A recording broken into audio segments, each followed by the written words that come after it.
కుమారుడి అరెస్టుపై మాజీ మంత్రి జోగి రమేష్ కుల రాజకీయం చేస్తున్నారని కూటమి ప్రజాప్రతినిధులు మండిపడ్డారు. అగ్రిగోల్డ్ భూ అక్రమాల వ్యవహారంలోనే అరెస్టు జరిగిందని స్పష్టం చేశారు. అక్రమాలపై సమాధానం చెప్పకుండా జోగి రమేష్ కులం పేరు ప్రస్తావనకు తీసుకురావడం శోచనీయమని మంత్రి కొలుసు పార్థసారథి విమర్శించారు. రాజకీయ కక్ష సాధింపులు చేయాల్సిన పని ప్రభుత్వానికి లేదని మైలవరం ఎమ్మెల్యే వసంతకృష్ణ ప్రసాద్ అన్నారు.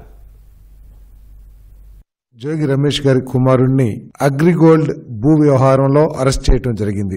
ఆ విషయంలో జరిగిన తప్పుల మీద స్పందించుకోకుండా ఇదేదో రాజకీయ కక్షతో చేస్తున్నారు అని వక్రీకరించడానికి, ప్రజల దృష్టిని మరల్చడానికి ప్రయత్నం చేయడం శోచనీయం అని చెప్పేసి మనం చేస్తా ఉన్నాను. ఒకవేళ కక్ష సాధింపు ధోరణి ఉన్నట్లయితే వాళ్ళు బయటకు వచ్చి ఈ విధంగా మాట్లాడే అవకాశం కూడా ఉండేది కాదని చెప్పేసి మనం చేస్తామని నేను. జోగి రమేష్ గారు ఒప్పుకున్నట్లు చంద్రబాబు నాయుడు గారి ఇంటి మీద చేసిన దాడికి సంబంధించి చట్టం తన పని తాను చేసుకుంటూ పోతుంది. నిన్న జరిగిన సంఘటన ఏదైతే ఉందో వారి కుమారుడు అరెస్టు, అది కేవలం అగ్రిగోల్డ్ భూములకి సంబంధించిన విషయంలోనే అరెస్ట్ అయ్యారని చెప్పేసి మనం చేస్తాం. నేను కావాలని చెప్పి వేరే సర్వే నెంబర్లో భూమి కొని పక్క సిఐడి భూములు ఏవైతే అగ్రిగోల్డ్ భూములు ఉన్నాయో దాన్ని ఆక్రమించి వాటిని అప్పనంగా అమ్మి ఈ రోజున కులం గురించి మాట్లాడుతా ఉన్నాడు. ఇతని మీద అన్యాయంగా అక్రమాలు కేసులు పెట్టాలని ప్రభుత్వానికి లేదు.